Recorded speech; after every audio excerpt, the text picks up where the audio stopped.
famous egg roll. Okay, but with a twist. So let's add, we have egg here. Let's beat it.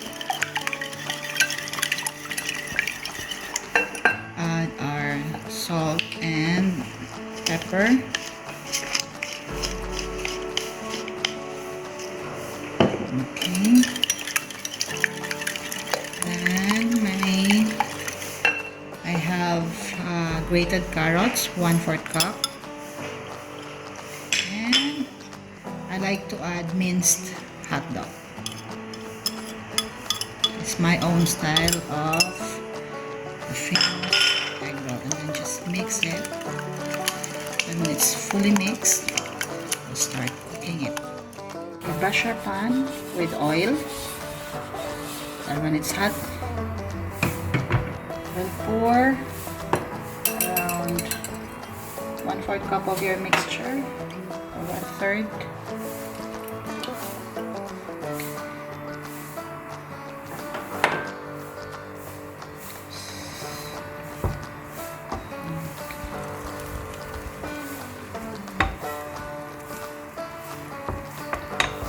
Lower your heat.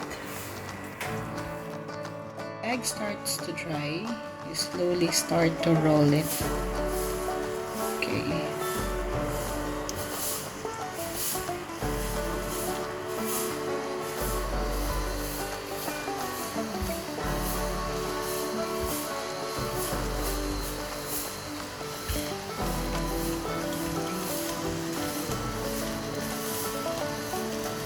Okay, put it onto the side.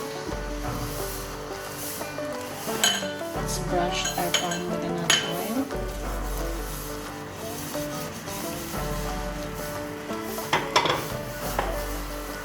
Pour 1/3 of your egg mixture. Okay. And let's start.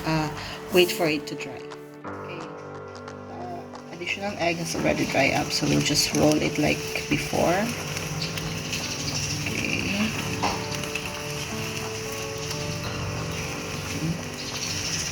And we'll add our remaining egg mixture. Okay.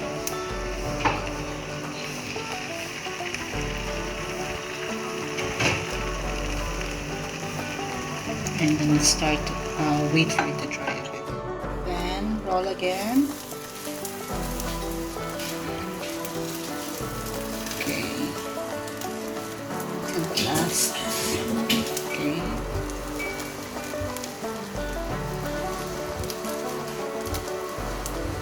Cook it around 30 more seconds, and then you can put this in your pan, in your plate, I mean.